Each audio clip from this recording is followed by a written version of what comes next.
जय हिंद। देखिए 14,000 करोड़ रुपए को लेकर भगौड़ा घोषित मेहुल चौकसी को एक लंबे अरसे के बाद, एक लंबे इंतजार के बाद, लगभग 6 सालों के बाद वापस बेल्जियम से भारत लाया गया है।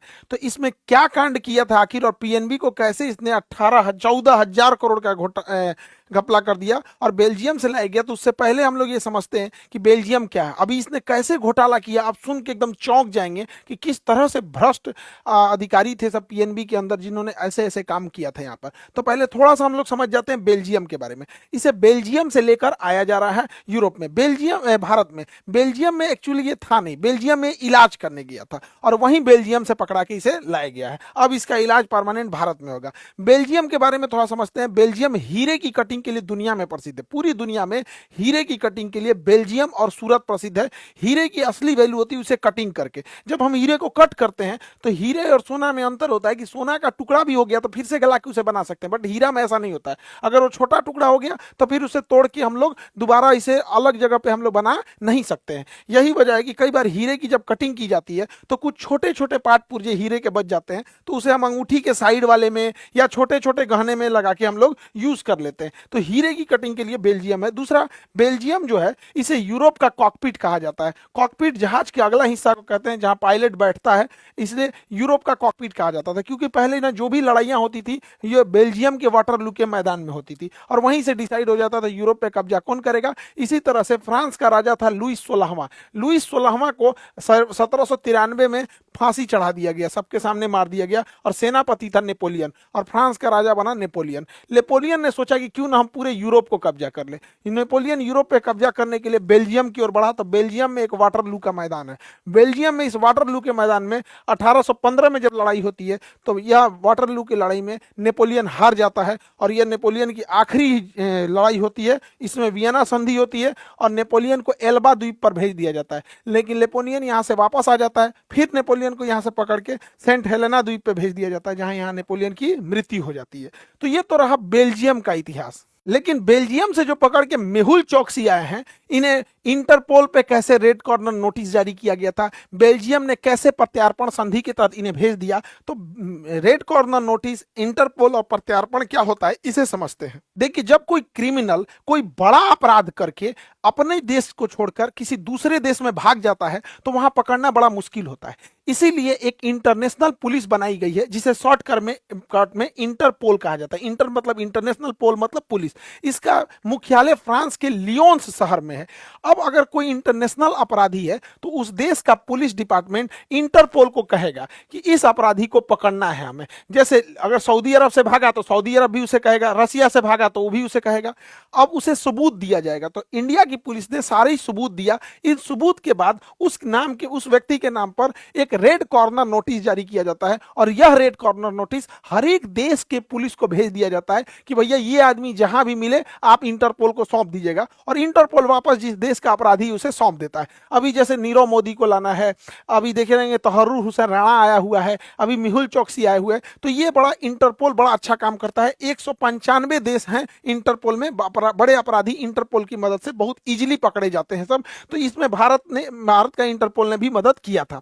अब ये समझना है कि आखिर ये मेहुल चौकसी ने कांड किया कैसे था। ये दोनों चाचा भतीजा हैं सब, नीरव मोदी और मेहुल चौकसी। इन्होंने इतना शातिर ढंग से कांड किया कि सोचने पे मजबूर हो जाएंगे। देखिए, अगर हमें कोई विदेश में सामान खरीदना है तो हम अगर किसी विदेश में, सपोज कीजिए कि हमें विदेश से एक एमआरआई मशीन खरीदनी है 10 करोड़ की, तो हमें विदेश की कंपनी जैसे जर्मनी, हम जाएंगे कहेंगे कि हमें सामान भेज दो, हम पैसा दे देंगे यहाँ पे। तो वो डरेगा कि भाई इंडिया में सामान भेज देंगे, अब पैसा नहीं दिया तब, और हमको कहेगा कि एडवांस पैसा दे दो, हम भी डरेंगे भैया उसको हम 10 करोड़ दे दे एमआरआई मशीन में हमको ना दे, तो हम दोनों डरेंगे। तो इसमें एक बीच में आता है बैंक। तो हमें जो पैसा, हम बैंक आता है बीच में, तो हम क्या करेंगे, वो पैसा हम बैंक को देंगे और बैंक उस पैसे को लेटर ऑफ क्रेडिट बनाएगा। उस पैसे का लेटर ऑफ क्रेडिट बनाएगा और कहेगा कि इस व्यक्ति को आप यह सामान भेज दीजिए, इन्होंने जो पैसा दिया है वो मेरे पास है, आप हमसे ले लीजिएगा। एक तरह का ये व्यापार में भुगतान यानी पेमेंट की गारंटी बनता है, लेटर ऑफ क्रेडिट। तो लेटर ऑफ क्रेडिट मेहुल चौकसी और नीरव मोदी ने पंजाब बैंक से फॉरेन लेटर ऑफ क्रेडिट बना दिया, फॉरेन के लिए, विदेश व्यापार करने के एफएलसी बना दिया। समझा कि नहीं? लेकिन यह लेटर ऑफ क्रेडिट फर्जी निकला। यह लेटर ऑफ क्रेडिट फर्जी था। यानी विदेश, अब समझिए ध्यान से, लेटर ऑफ क्रेडिट जारी तो कर दिया गया लेकिन पीएनबी बैंक को इसके बारे में नहीं बताया गया। तो पीएनबी बैंक गारंटर बन गई मेहुल चोकसी और नीरव मोदी की। अब ये लोग जाके बाहर में हीरा खरीद लिया, हीरा खरीद लिया।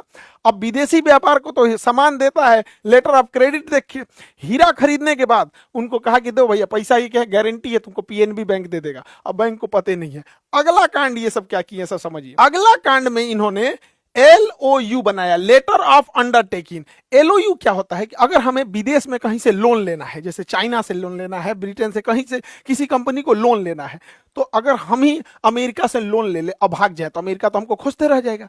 तो जब कोई देश लोन देना चाहता है तो उसके लिए भी एक बैंक गारंटर बनती है कि हाँ इस व्यापारी को आप लोन दे दीजिए, अगर ये नहीं चुका पाया तो बदले में हम चुकाएंगे। तो जैसे पीएनबी बैंक इनका लेटर ऑफ अंडरटेकिंग यानी LOU बन गया। लेकिन इसका रूल होता है कि अगर बैंक, पीएनबी बैंक इनका गारंटर बन रहा है तो पीएनबी बैंक इनके सिक्योरिटी डिपॉजिट रखे, इनके कुछ मॉर्गेज करे, कोई जमीन मॉर्गेज करे कि सूखले गारंटर बन जाएंगे। पीएनबी बैंक के बड़े अधिकारियों को पता ही नहीं था कि PNB bank letter of undertaking LOU जारी कर चुका है नीरव मोदी और मेहुल चोकसी का। और ये लोग क्या किए, इसके मदद से अलग अलग देशों से लोन ले लिया, अलग अलग देशों से लोन लेकर 14,000 करोड़ का लोन हो गया यहाँ पे। और वो विदेशी जो थे वो तो लोन देते जा रहे थे क्योंकि यहाँ पर उनको पंजाब बैंक का LOU मिला हुआ था। अब जब वो वापस मांगना चालू किए कि भैया हमारा दो, फ्रैंकफर्ट से आने लगा, बेल्जियम से आने लगा, बहरीन से वापस आने लगा, यहाँ पे मॉरिशस से आया, हांगकांग से आया कि भैया हमारा पैसा पीएनबी दो।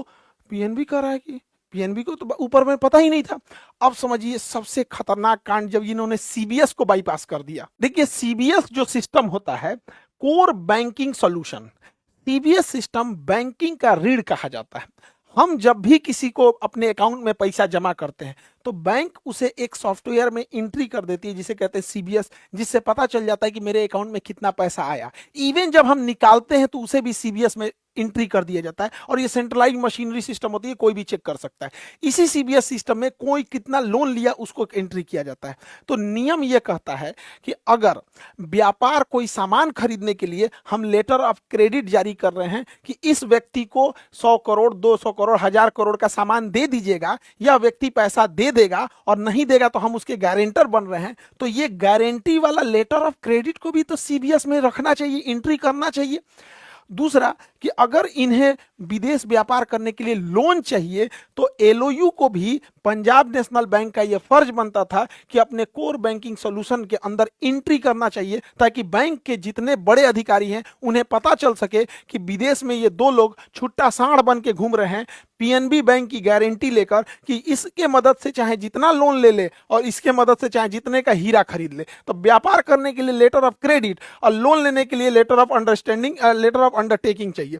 इसमें भी दो शर्त होती है। लेटर ऑफ क्रेडिट का भी एक लिमिट होता है कि कितना सामान खरीद सकते हो, पीएनबी वालों ने लिमिट हटा दिया। LOU का भी एक लिमिट होता है कि कितना विदेश से लोन ले सकते हैं, इसका भी लिमिट हटा दिया और किसी को पता ना लगे इसलिए इसकी एंट्री कोर बैंकिंग सॉल्यूशन में नहीं दिया, सीबीएस में नहीं दिया। जब इसकी जांच ईडी और सीबीआई कर रही थी तो माथा पीट रहे थे सब कि गजब का ये सेटिंग बाज आदमी है सब। पीएनबी बैंक वाले क्या खतरनाक काम किया है आप लोग। इतना बड़ा कांड कर कर ये मेहुल चोकसी भारत से भाग गया और भारत से भागा ऐसे देश में, एंटीगुआ नाम के देश में, अमेरिका के पास भागा, एक छोटा सा द्वीप में जहां पर हमारे देश में ऐसा कोई समझौता नहीं है कि हम एक दूसरे के कैदी को आदान प्रदान करेंगे। लेकिन मेहुल चोकसी की तबीयत खराब हो गई, वो इलाज कराने आ गया बेल्जियम में और बेल्जियम में जैसे इलाज कराने आया एक्स्ट्राडिशन संधि अर्थात प्रत्यार्पण संधि के तहत उसे गिरफ्तार करके भारत में भेज दिया गया। ऐसे ही गिरफ्तारियों में सबसे बड़ी बाधा बनते हैं ह्यूमन राइट्स वाले कि आप किसी कैदी को क्यों मारेंगे, फिर वो अपने स्वास्थ्य का बहाना बना देते हैं कि मेरी तबीयत ठीक नहीं है। या फिर ब्रिटेन जैसे देश में कानून ऐसा टफ बना दिया गया है कि अगर कोई करोड़ों रुपया भाग गया है लेके तो ब्रिटेन में उसका मुकदमे 10 साल चलेगा। जैसे अगर कोई भारत में चोरी कर लिया या लड़ाई कर दिया तो भारत का कानून ऐसा है कि उसे चोर साबित करते करते आपको 10 साल लग जाएंगे। अरे भारत ने क्या, पूरी दुनिया ने देखा 2012 में जब निर्भया का रेप हुआ था, उसको सजा दिलाने में, फांसी चढ़ाने में हम लोग को 10 साल लग गया। तो ये सब चीजों में तो बहुत देर हो जाता है। तो बहुत सारे अड़चने होते हैं कि हम जब किसी विदेशी देश के से प्रत्यार्पण कराते हैं तो बड़ा मुश्किल होता है। अभी मेहुल चौकसी भारत आ गए हैं, अब उनसे एक एक चीज की जानकारी निकाल ली जाएगी। भारत ने 48 देशों के साथ प्रत्यार्पण संधि किया है, यानी आपका क्रिमिनल अगर मेरे यहाँ आया तो हम लौटा देंगे, हमारा यहाँ आपके गया तो आप भी हमें लौटा दीजिएगा।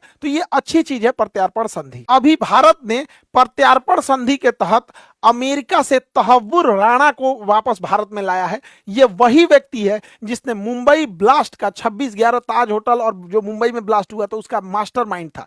यह कनाडा का नागरिक है, पाकिस्तानी मूल का है, कनाडा में जन्म लिया। पाकिस्तानी चाहे जहां भी जन्म लोगे डीएनए तो चेंज नहीं होने वाला है, सोच रहे तुम आतंकवादी ये बनोगे जाके वहां पे। तो कनाडा का नागरिक है, इंडिया में आके 2008 में 26/11 हमला कर दिया और यूएसए में जाके शिफ्ट हो गया। अब कनाडा कह रहा है कि भैया नागरिक मेरा है, इंडिया कह रहा है कि भाई हमारे यहाँ कांड किया है तो नागरिक किसी का हम टांगेंगे, और ये अमेरिका में गिरफ्तार है। अब ये अमेरिका में कैसे गिरफ्तार हो गया? देखिए हमारी खुफिया एजेंसी वाले थोड़ा तो भाई एक्टिवेट रहो, थोड़ा एडवांस बनो। ये हमारे यहाँ ताज होटल पे हमला किया, ताज होटल पे, और इसकी खबर लगी ब्रिटेन को। ब्रिटेन ने इसके बारे में सूचना निकालना चालू किया तहव्वुर हुसैन राणा और डेविड हेडली के बारे में।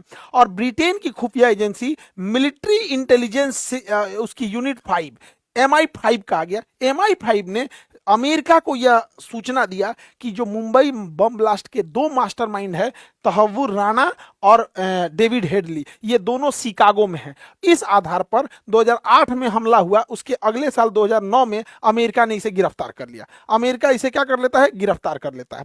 अब देखिए ये रहने वाला है कनाडा का, कांड करता है इंडिया में, गिरफ्तार होता है अमेरिका में, और भारत और अमेरिका के बीच में 1997 में ही प्रत्यार्पण संधि एक्स्ट्राडिशन ट्रीटी साइन हो गई थी। और इस ट्रीटी के आर्टिकल 8 के तहत अमेरिका जो है वो हमारे कैदियों को वापस भारत को सौंपेगा। तहव्वुर राणा इतना खतरनाक आदमी था, इसने एक अमेरिकी मूल के व्यक्ति को हायर किया जिसका नाम था डेविड हेडली। डेविड हेडली ही वो व्यक्ति था जो मुंबई आया था। इस पर भारतीय खुफिया एजेंसी, अमेरिकी खुफिया एजेंसी तथा ब्रिटेन की खुफिया एजेंसी को पहले से डाउट था, लेकिन तहव्वुर राणा ने कह दिया कि यह व्यक्ति इमिग्रेशन सेंटर चलाता है, यानी विदेश में किसी को आने ले जाने वाला एजेंट है, तो इसे तो बहुत बार आना जाना रहेगा ही। और तहव्वुर राणा के कहने पे डेविड हेडली ने मुंबई के कैफे लियोपोल्ड हो, नरीमन पॉइंट हो, या चबल हाउस हो, या छत्रपति शिवाजी टर्मिनल हो, या मुंबई का ताज होटल हो, नरीमन पॉइंट हो, Oberoi hotel, Trident hotel,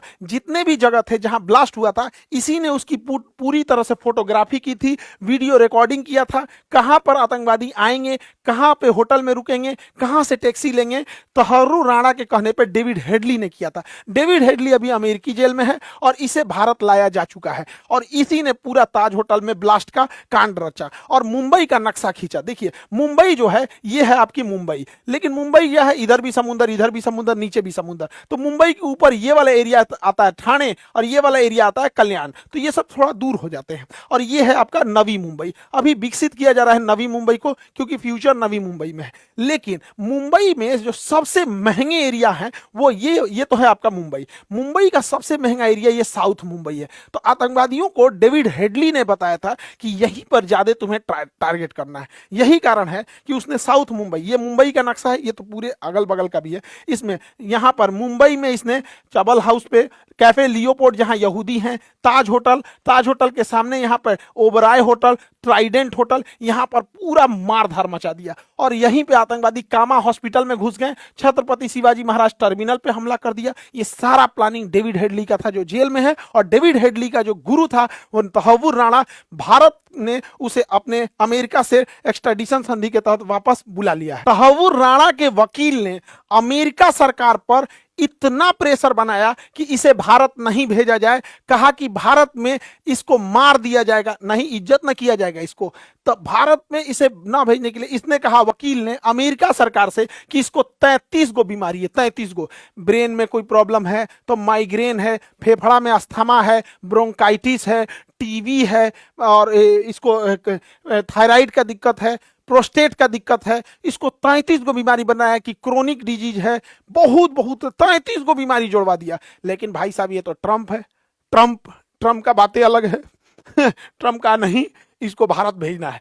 Trump ने इनके वकील की एक भी बात नहीं सुनी और भारत भेज दिया गया। इसके वकील ने कहा कि भारतीय जेल की स्थिति अच्छी नहीं है और वहां पर जो सरकार है वो इतना इसका ध्यान नहीं रखेगी। अरे वकील साहब, राणा जी आपको क्या कहें, गलती मारे से हो गई। अब देखो ध्यान से, ये वकील साहब को क्या बताएं कि भारत में अभी नरेंद्र मोदी है तो कुछ हद तक इनके साथ उतना ज्यादा नहीं होगा। कहियो जो योगी आदित्यनाथ रहते, ई ऑन कैमरा गाड़ी पलट जाती, कोई कुछ नहीं कर पाता, चाहे ट्रंप होते चाहे कुछ भी। जो भारत पे इतना बड़ा हमला करेगा उसको बैठा के कोई इज्जत कर रहा है। फिलहाल तहव्वुर राणा, और ये तो अभी जेल में है, तहव्वुर राणा को एनआईए जो है अपने यहाँ इंदिरा गांधी एयरपोर्ट पे उतरते गिरफ्तार कर ली है। और किसी भी व्यक्ति को कोई जांच एजेंसी हो या पुलिस हो अपने यहाँ रखने से पहले उसे कोर्ट में पेश करना होता है। तो एनआईए इसे कोर्ट में पेश करने के लिए लेके गई। एनआईए ने इसे दिल्ली के पटियाला हाउस कोर्ट में प्रस्तुत किया और पटियाला हाउस कोर्ट ने राणा जी को कह दिया कि मुझको राणा जी माफ करना, 18 दिन का जिम्मेदारी दे दिए एनआईए को। अब एनआईए वाला क्या कांड करेगा आपके साथ हमें नहीं पता। भाई एनआईए वाले आप अपना स्वतंत्र हो यहाँ। हालांकि दिल्ली में देखेंगे तो Patiala house court, Rouse Avenue court, 30 Hazari court, ये बड़े फेमस कोर्ट हैं। तो नरेंद्र मोदी और एस जयशंकर साहब के नेतृत्व में विदेश नीति में एक चीज तो हुआ है कि भगोड़े लोग चाहे मेहुल चोकसी हो, अब अगला नंबर नीरव मोदी का है और विजय माल्या का है। इन दोनों लोग को भी बहुत जल्दी